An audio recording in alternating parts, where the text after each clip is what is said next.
Greetings, viewers. Wersbane here, magical sword wielded by the Ranger Sever. I'm here to announce a new project for This is Dunder Moose. It's a series called Dunder Reads You to Sleep.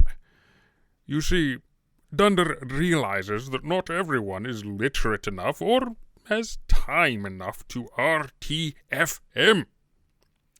So while you're driving to the in-laws or populating a database, you can relax to his froggy tones as he takes you through classic games of yesteryear. No, he won't be scoffing at Gary. No, he'll not do an annoying little gasp after every sip. Just magic rules and magic runes from the dawn of the hobby. Episode 1, Men and Magic.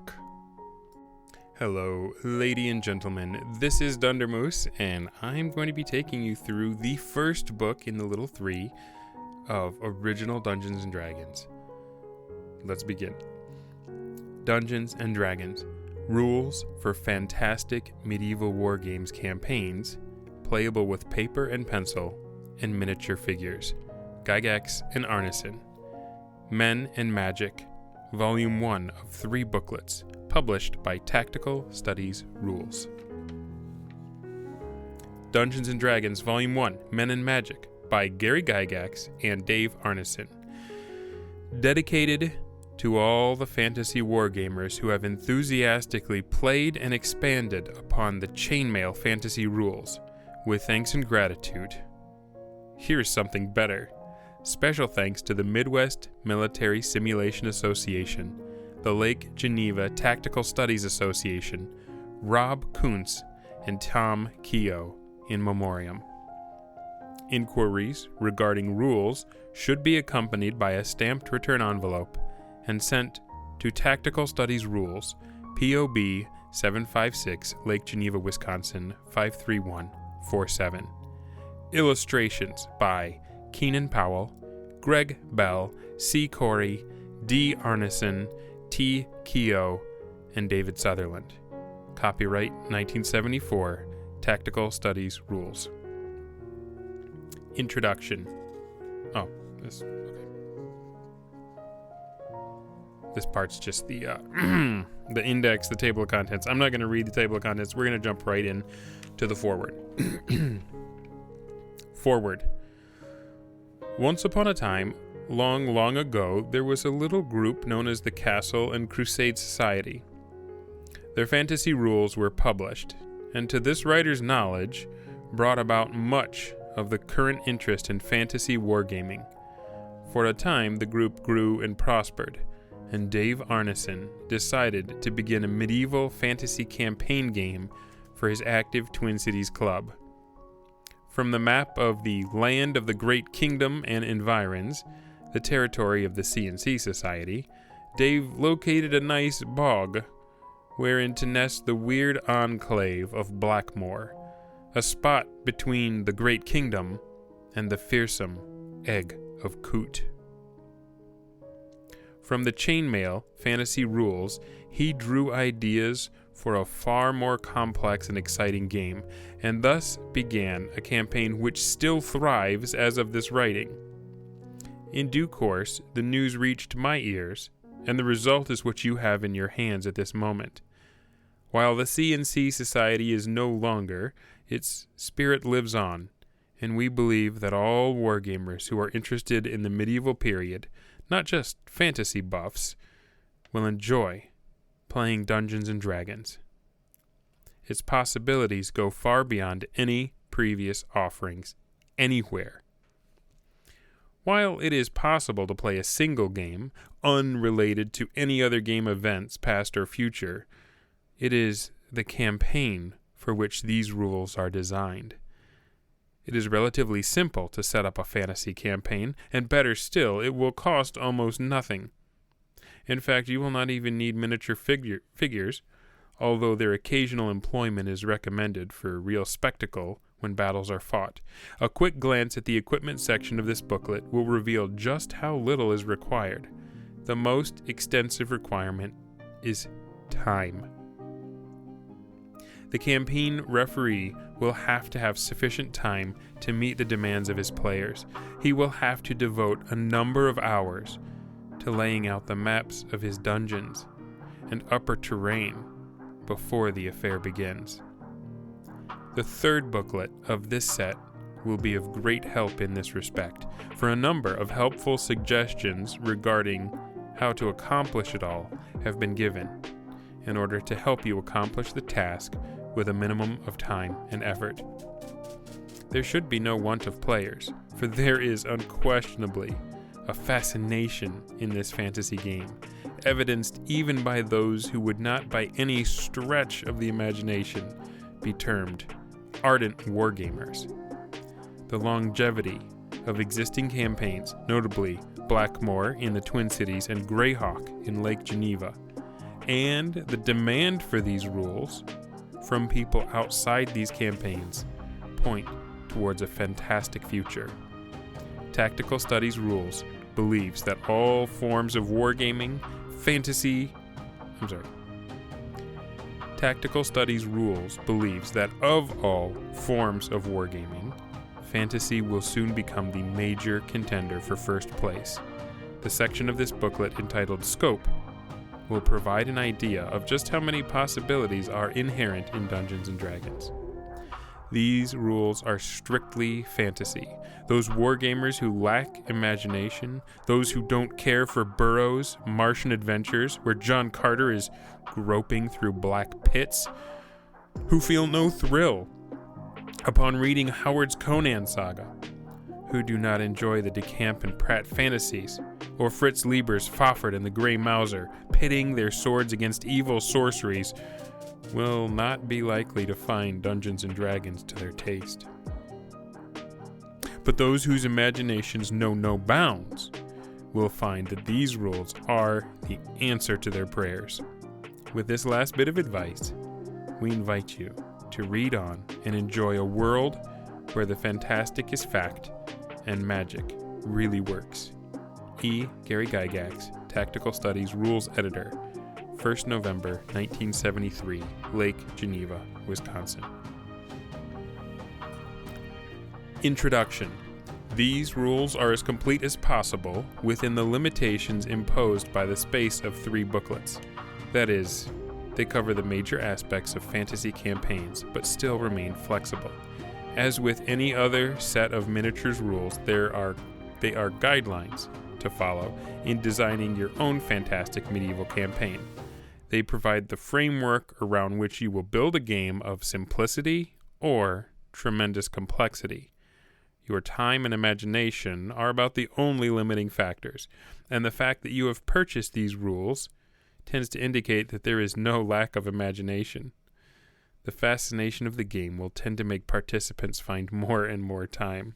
We advise, however, that a campaign be begun slowly, following the steps outlined herein so as to avoid becoming too bogged down with unfamiliar details at first. That way, your campaign will build naturally, at the pace best suited to the referees and players, smoothing the way for all concerned. New details can be added and old laws altered, so as to provide continually new and different situations.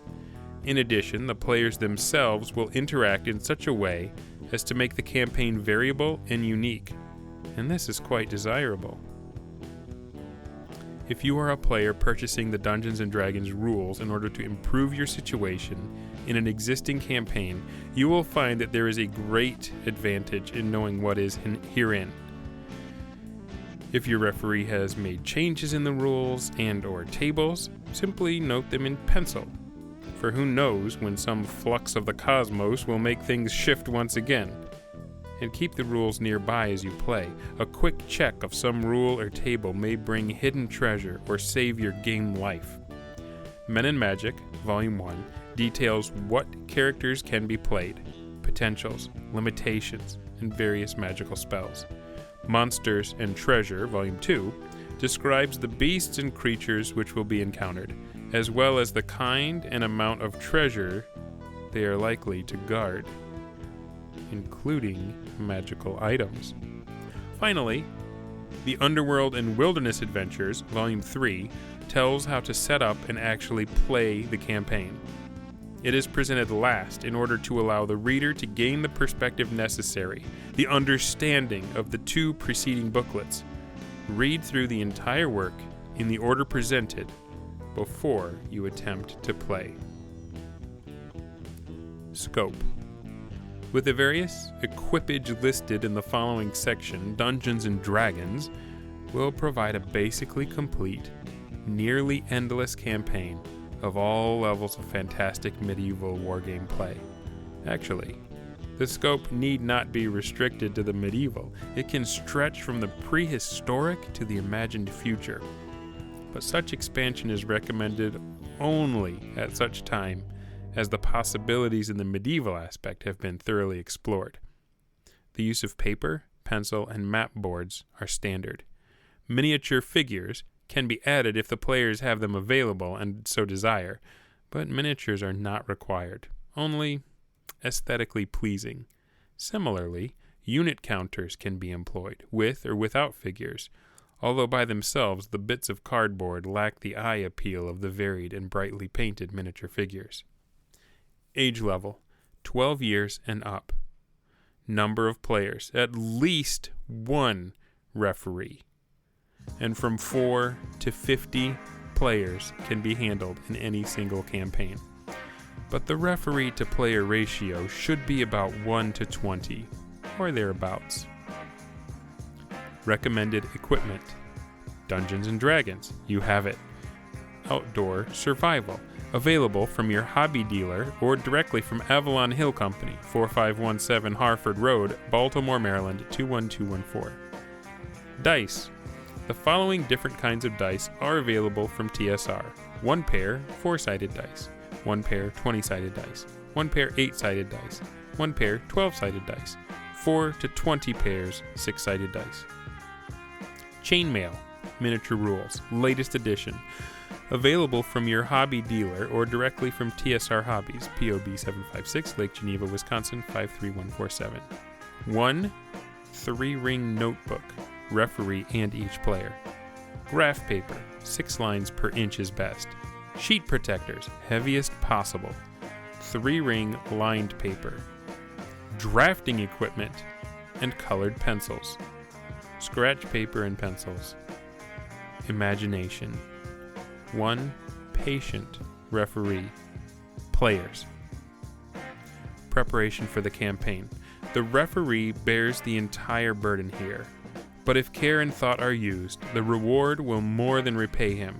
First, the referee must draw out a minimum of half a dozen maps of the levels of his underworld, people them with monsters of various horrid aspect, distribute treasures accordingly, and note the location of the latter two on keys, each corresponding to the appropriate level. This operation will be more fully described in the 3rd volume of these rules. When this task is completed, the participants can then be allowed to make their first descent into the dungeons beneath the huge ruined pile, a vast castle built by generations of mad wizards and insane geniuses. Before they begin, players must decide what role they will play in the campaign, human or otherwise, fighter, cleric, or magic user. Thereafter, they will work upwards, if they survive, as they gain experience. First, however, it is necessary to describe fully the roles possible. Characters. There are 3 main classes of characters: fighting men, magic users, clerics. Fighting men includes the characters of elves and dwarves and even hobbits. Magic users includes only men and elves. Clerics are limited to men only. All non-human players are restricted in some aspects and gifted in others. This will be dealt with in the paragraphs pertaining to each non-human type. Fighting men. All magical weaponry is usable by fighters, and this in itself is a big advantage.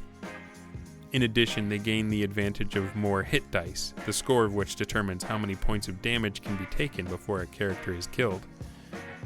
They can use only a very limited number of magical items of the non-weaponry variety. However, and they can use no spells.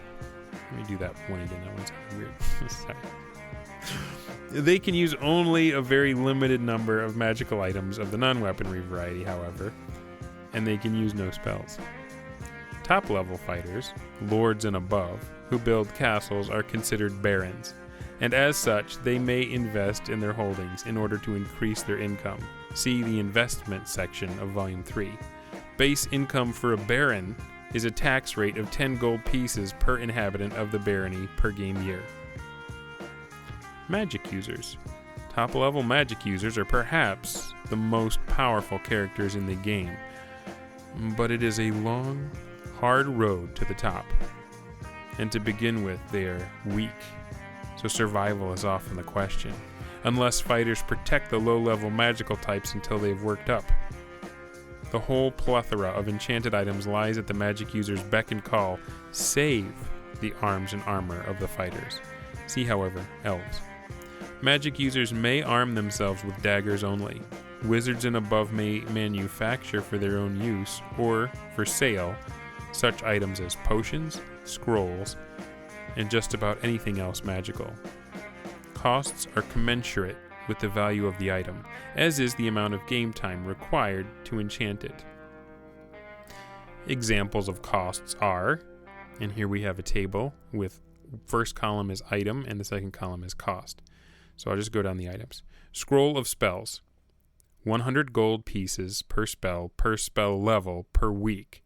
A 5th level spell would require 500 gold pieces and 5 weeks. Potion of healing. 250 gold pieces plus 1 week. Potion of giant strength. 1,000 gold pieces plus 4 weeks. Enchanting 20 arrows. 1,000 gold pieces plus 4 weeks. Enchanting armor to plus 1. 2,000 gold pieces plus 2 months. Wand of cold. 10,000 gold pieces plus 6 months. X-ray vision ring. 50,000 gold pieces plus 1 year. Research by magical types can be done at any level of experience, but the level of magic involved dictates the possibility of success, as well as the amount of money necessary to invest. Assume that a magic user can use a 4th level spell, explain later. Therefore, he could develop a new spell provided it was equal to or less than 4th level. All this will be explained fully in the section dealing with spells. Clerics. Clerics gain some of the advantages from both of the other two classes, one, fighting men, and magic users, in that they have the use of magic armor and all non-edged magic weapons, no arrows. Plus, they have numbers of their own spells. In addition, they are able to use more of the magical items than are the fighting men. When clerics reach the top level, Patriarch, they may opt to build their own stronghold, and when doing so, receive help from above. Thus, if they spend 100,000 gold pieces in castle construction, they may build a fortress of double that cost. Finally, faithful men will come to such a castle, being fanatically loyal, and they will serve at no cost. There will be from 10 to 60 heavy cavalry, 10 to 60 horsed crossbowmen, Turcopole type, and 30 to 180 heavy foot. Note that clerics of 7th level and greater are either law or chaos, and there is a sharp distinction between them. If a patriarch receiving the above benefits changes sides, all the benefits will immediately be removed. Clerics with castles of their own will have control of a territory similar to the barony of fighters, and they will receive tithes equal to 20 gold pieces per inhabitant per year. Dwarves. Dwarves may opt only for the fighting class, and they may never progress beyond 6th level Myrmidon. Their advantages are 1. They have a high level of magic resistance, and they thus add 4 levels when rolling saving throws.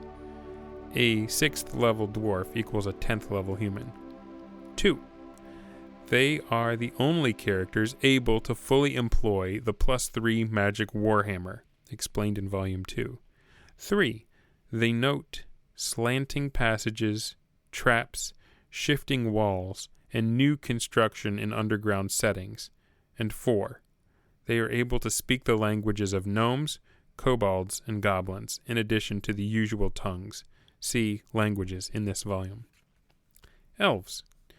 Elves can begin as either fighting men or magic users, and freely switch class whenever they choose, from adventure to adventure, but not during the course of a single game. Thus, they gain the benefits of both classes and may use both weaponry and spells. They may use magic armor and still act as magic users. However, they may not progress beyond 4th level fighting man, hero, nor 8th level magic user, warlock. Elves are more able to note secret and hidden doors. They also gain the advantages noted in the chainmail rules when fighting certain fantastic creatures. Finally, elves are able to speak the languages of orcs, hobgoblins, and gnolls, in addition to their own elvish and the other usual tongues. Halflings. Almost said hobbits. Whoops. No, it's clearly halflings. Halflings. Should any player wish to be one, he will be limited to the fighting man class as a halfling. Halflings cannot progress beyond the 4th level hero, but they will have magic resistance equal to dwarves, add 4 levels for saving throws. And they will have deadly accuracy with missiles as detailed in chainmail. Other character types.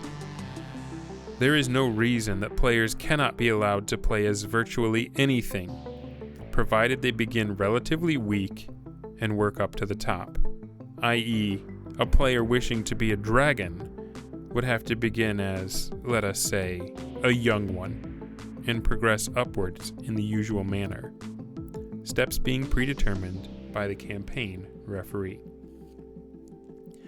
Character alignment, including various monsters and creatures. Before the game begins,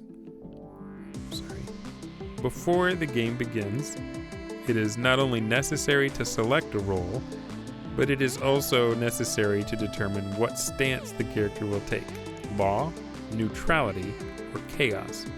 Character types are limited as follows by this alignment. And again, we have a table with 3 columns. There's a column for law, a column for neutrality, a column for chaos. So I will start with the law column. Under law is men with an asterisk, and jumping down to the footnote, it says an asterisk indicates that the name appears in both the law and neutrality column. If a word is underlined, it indicates that the name appears in both the neutrality and the chaos columns. Okay, so some of them can be in either. So law, men, halflings, patriarchs, treants, unicorns, pegasi, hippogriffs, elves with an asterisk, lycanthropes, which are both underlined and asterisked. Asterisk is good. Rocks, that's ROCS, like the giant birds. Those have an asterisk. Dwarves / gnomes, asterisk. Centaurs, asterisk. Neutrality. Men, nixies, pixies, dryads, griffins, animals, elves, rocks, dwarves / gnomes, lycanthropes, orcs, underlined, ogres, underlined, dragons, underlined, wyverns, I'm sure that's not how most people say that word, wyverns, okay, centaurs, asterisked, hydrae, purple worms, sea monsters, chimerae, underlined, minotaurs, giants, underlined, and finally, chaos. Men, asterisked, evil high priests, goblins / kobolds, hobgoblins / gnolls, giants, orcs, ogres, trolls, wights, lycanthropes, ghouls, wraiths, mummies, specters, vampires, medusae, manticores, gargoyles, gorgons, minotaurs, dragons, and chimerae. So, a little taste of who belongs in what camp. Changing character class. While changing class for other than elves is not recommended, the following rules should be applied. In order for men to change class, they must have a score of 16 or better in the prime requisite, see below, of the class they wish to change to, and this score must be unmodified. A cleric with a strength of 15, for example, could not become a fighting man.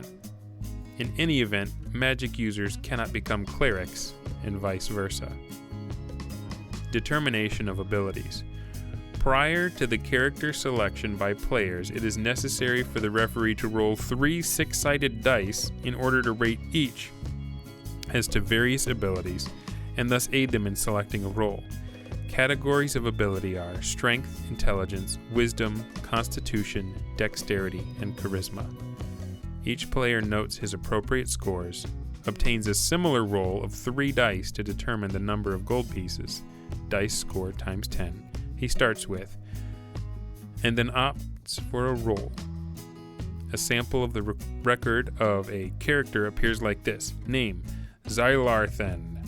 Class, magic user, strength 6, intelligence 11, wisdom 13, constitution 12, dexterity 9, charisma 8, gold pieces 70, experience 0. This supposed player would have progressed faster as a cleric, but because of a personal preference for magic, opted for that class. With a strength of only 6, there is no real chance for him to become a fighter. His constitutional score indicates good health and the ability to take punishment of most forms. A dexterity of 9, low average, means that he will not be particularly fast nor accurate. He is below average in charisma, but not hopelessly so. Explanation of abilities. The first 3 categories are the prime requisites for each of the 3 classes: fighting men, magic users, and clerics. See the bonuses and penalties to advancement due to abilities table, which appears hereafter. Strength is the prime requisite for fighters. Clerics can use strength on a 3-for-1 basis in their prime requisite area, wisdom, for purposes of gaining experience only. Strength will also aid in opening traps, and so on. Intelligence is the prime requisite for magical types. Both fighters and clerics can use it in their prime requisite areas, strength and wisdom respectively, on a 2-for-1 basis. Intelligence will also affect referees' decisions as to whether or not certain action would be taken, and it allows additional languages to be spoken. Wisdom is the prime requisite for clerics. It may be used on a 3-for-1 basis by fighters and on a 2-for-1 basis by magic users in their respective prime requisite areas. Wisdom rating will act as much as does that for intelligence. Wisdom rating will act much as does that for intelligence. Constitution is a combination of health and endurance. It will influence such things as the number of hits which can be taken, and how well the character can withstand being paralyzed, turned to stone, etc. Dexterity applies both to manual speed and conjuration. It will indicate the character's missile ability and speed with actions such as firing first, getting off a spell, etc. Charisma is a combination of appearance, personality, and so forth. Its primary function is to determine how many hirelings of unusual nature a character can attract. This is not to say that he cannot hire men-at-arms and employ mercenaries, but the charisma function will affect loyalty of even these men. Players will, in all probability, seek to hire fighting men, magic users, and/or clerics in order to strengthen their roles in the campaign. A player character can employ only as many as indicated by his charisma score. Here we have another table. Charisma score is the left column. Center column is maximum number hirelings, and the right column is loyalty base. So charisma score of 3 to 4 will get you 1 hireling, and a loyalty base of -2. 5 to 6, you will get 2 maximum hirelings and a loyalty base of -1. 7 to 9 will get you 3 hirelings and no adjustment to the loyalty base. 10 to 12 will get you 4 maximum hirelings, no adjustment. 13 to 15 will get you 5 maximum hirelings and +1 to your loyalty base. 16 to 17 will get you 6 maximum hirelings and +2 to your loyalty base. And a max score of 18 will get you 12 maximum hirelings and a loyalty base of +4. In addition to the charisma score, I keep saying I'm sorry, like you guys are listening to me live and just lighting me up in the chat. I know you're patient. I know you know that Dunder Moose is not a professional narrator. So I will try not to apologize when I make mistakes.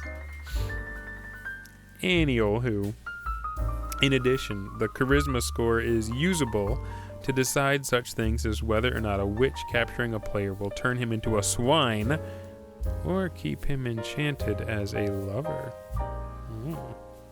Finally, the charisma will aid a character in attracting various monsters to his service. Bonuses and penalties to advancement due to abilities. Low score is 3 to 8, average is 9 to 12, high is 13 to 18. Prime requisite 15 or more, add 10% to earned experience. Prime requisite 13 or 14, add 5% to earned experience. Prime requisite of 9 to 12, average, no bonus or penalty. Prime requisite of 8 or 7, minus 10% from earned experience. Prime requisite 6 or less, minus 20% from earned experience. Constitution 15 or more, add +1 to each hit die. Constitution 13 or 14 will withstand adversity. Constitution of 9 to 12, 60 to 90% chance of surviving. Constitution 8 or 7, 40 to 50% chance of survival. Constitution 6 or less, -1 from each hit die. Dexterity above 12, fire any missile at +1. Dexterity under 9, fire any missile at -1. And there is a asterisk on the -1 from each hit die that says a minimum score of 1 on any die. So you can't go to 0 based on your penalties. You can't die in character creation. This is not Traveler. Note: average scores are 9 to 12. Units so indicated above may be used to increase prime requisite total insofar as this does not bring that category below average, i.e. below a score of 9. And I don't know if that plays into the 3 for 1, 2 for 1. I was a little confused about that part. So anybody that's an OE expert, definitely set me straight on what that was on the previous page. But I think it may have to do with pulling points out of 1 to add them to your prime requisite. Languages. The common tongue spoken throughout the continent is known by most humans. All other creatures and monsters which can speak have their own language, although some 20% also know the common one. Law, chaos, and neutrality also have common languages spoken by each respectively. One can attempt to communicate through the common tongue, language particular to a creature class, or one of the divisional languages, law, etc. While not understanding the language, creatures who speak a divisional tongue will recognize a hostile one and attack. Be careful who you say your words in front of, I guess. Characters with an intelligence above 10 may learn additional languages, one language for every point above 10 intelligence factors. Thus, a man with an intelligence level of 15 could speak 7 languages, i.e. the common tongue, his divisional language, and 5 creature languages. Of course, magic users, spells, and some magic items will enable the speaking and understanding of languages. Non-player characters. In all probability, the referee will find it beneficial to allow participants in the campaign to hire into service 1 or more characters. At times, this may be nothing more than a band of mercenaries hired to participate in and share the profits of some adventure. However, it is likely that players will be desirous of acquiring a regular entourage of various character types, monsters, and an army of some form. Non-player characters can be hired as follows. Only the lowest level of character types can be hired. The player wishing to hire a non-player character advertises by posting notices at inns and taverns, frequents public places seeking the desired hireling, or sends messengers to whatever place the desired character type would be found, elfland, dwarfland, etc. This costs money and takes time, and the referee must determine expenditures. Once some response has been obtained, the player must make an offer to tempt the desired character type into his service. As a rule of thumb, a minimum offer of 100 gold pieces would be required to tempt a human into service. Dwarves are more interested in gold. Magic users and elves desire magical items, and clerics want some assurance of having a place of worship in which to house themselves. Monsters can be lured into service if they are of the same basic alignment as the player character, or they can be charmed and thus ordered to serve. Note, however, that the term monster includes men found in the dungeons, so in this way, some high-level characters can be brought into a character's service, charisma allowing, or through a charm spell. Some reward must be offered to a monster in order to induce it into service, not just sparing its life, for example. The monster will react with appropriate pluses or minuses according to the offer, the referee rolling 2 six-sided dice and adjusting for charisma. Dice score 2, reaction, attempts to attack. Dice score 3 to 5, hostile reaction. Dice score 6 to 8, reaction, uncertain. Dice score 9 to 11, reaction, accepts offer. And on a dice score of 12, enthusiast, loyalty +3. An uncertain reaction leaves the door open to additional reward offers, but scores under 6 do not. Capture of non-player monsters. Morale dice can cause a man or intelligent monster to attempt to surrender or become subdued.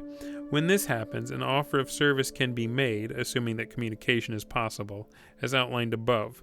Subdued monsters will obey for a time without need to check their reactions, and such monsters are saleable. See Volume 2. Loyalty of non-player characters, including monsters. Men, dwarves, and elves will serve as retainers with relative loyalty so long they receive their pay regularly, are treated fairly, and are not continually exposed to extra hazardous duty, and receive bonuses when they are taking part in some dangerous venture. Judgment of this matter is perforce subjective on the part of the campaign referee. But there is a simple guideline. When one or more of such characters are taken into service, a loyalty check is made by rolling 3 six-sided dice. Adjustments are made for charisma and initial payments for service, and the loyalty of the character is noted by the referee.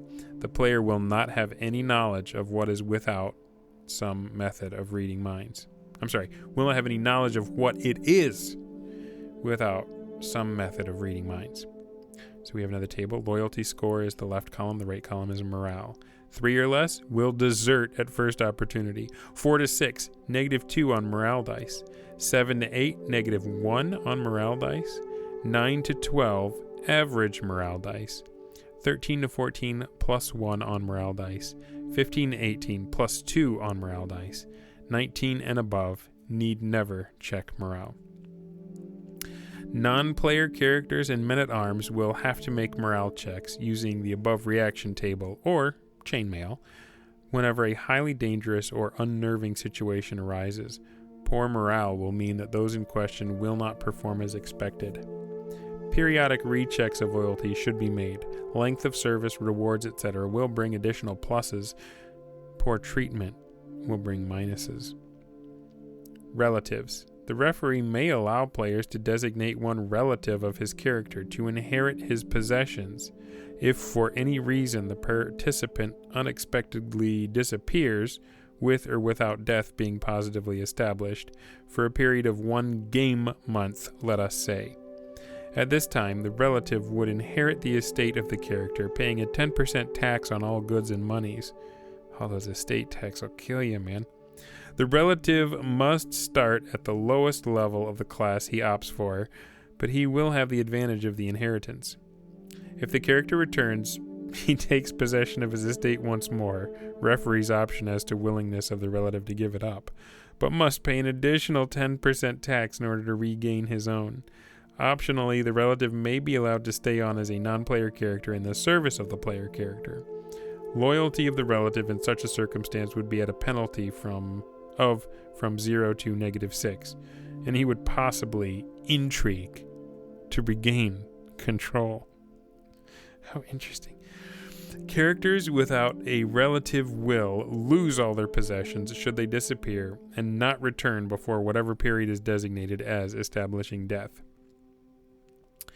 Basic equipment and costs. It will be necessary for players to equip their characters with various basic items of equipment.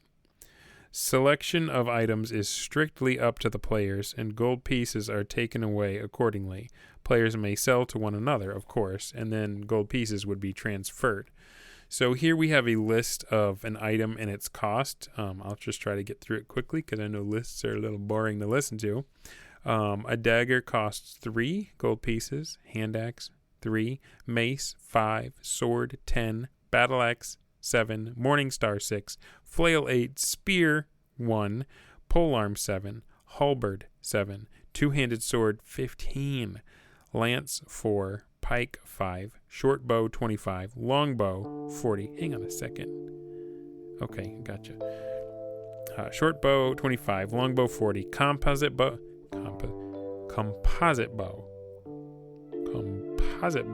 50. Light crossbow is 15 gold pieces. Heavy crossbow is 25. Quiver of 20 arrows is 10. Case with 30 quarrels is 10. 20 arrows or 30 quarrels is 5. A silver-tipped arrow is 5 gold. A mule is 20 gold. Draft horse 30. Light horse 40. War horse medium 100. And a war horse heavy is 200.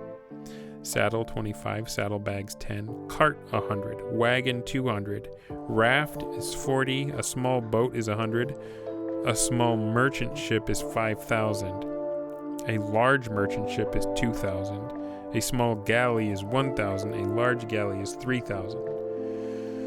Leather armor is 15 gold pieces, chain type mail is 30, plate mail 50, helmet 10, shield 10, barding, horse armor, is 150.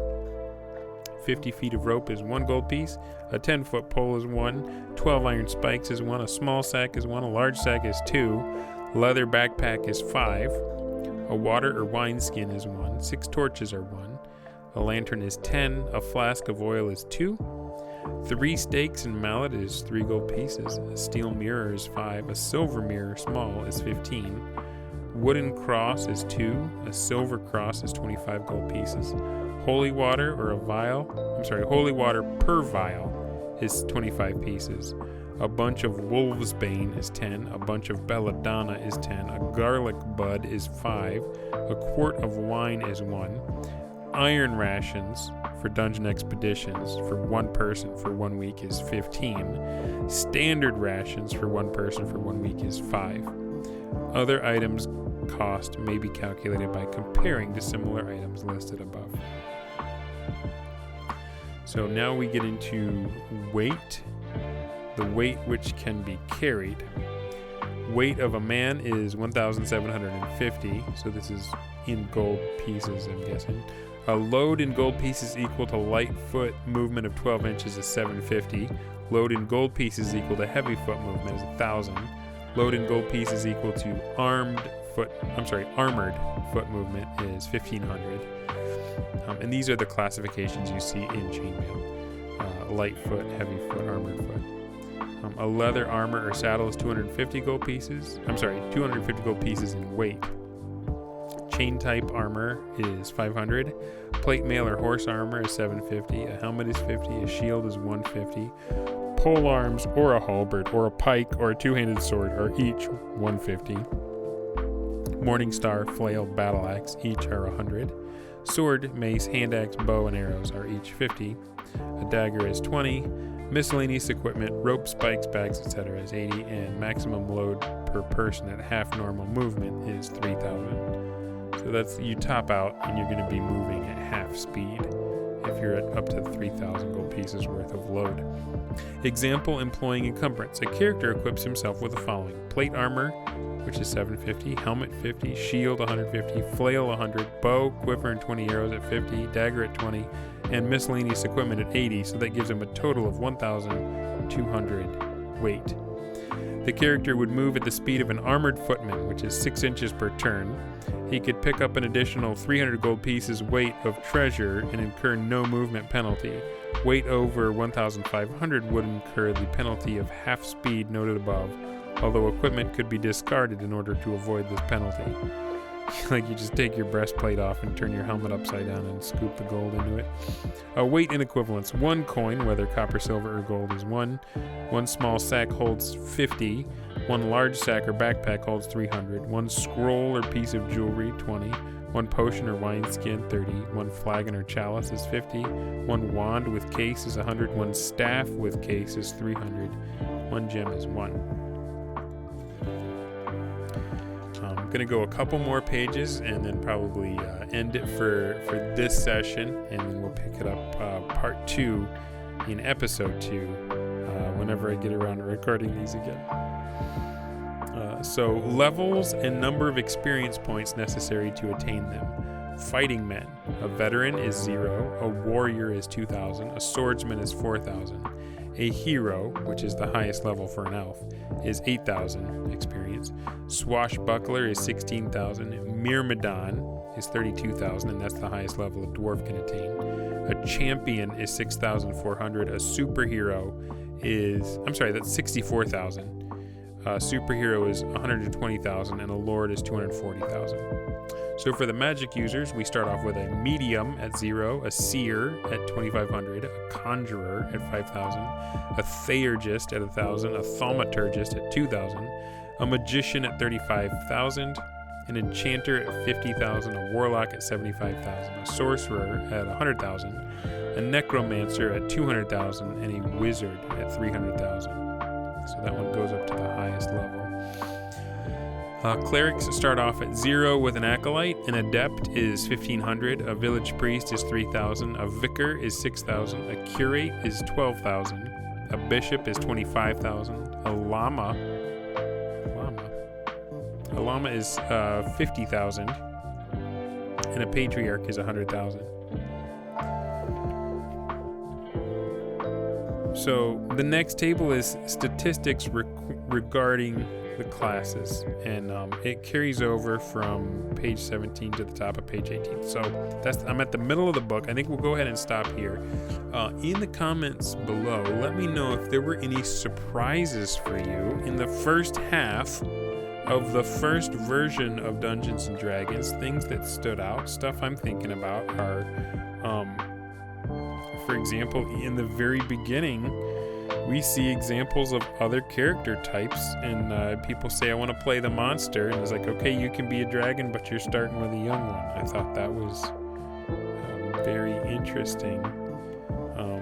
You've got cost and the amount of time it takes to make magical items. We've only got the 3 alignments, right? Law, neutrality, and chaos. But if a creature's of the same alignment as you, you can hire them even if they're a monster. I thought that was interesting. Again, please let me know if you understand, like, for example, on page 10, the strength is the prime requisite for fighters. Clerics can use strength on a 3 for 1 basis in their prime requisite area of wisdom.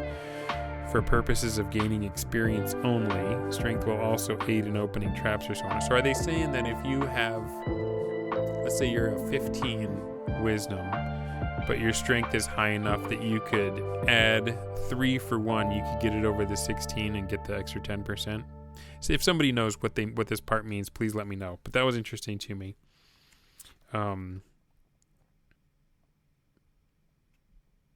Yeah, there's a lot of really interesting things in the very first version of this game. So hopefully this is helping you guys understand what the game we all know and love today has come from. And I will be happy for you to answer my questions, or if you had any questions for me, I'd be happy to take a look and answer them in the comments. Yeah. This is an interesting experiment. We'll see how it goes. And until next time, this is Dunder Moose signing off.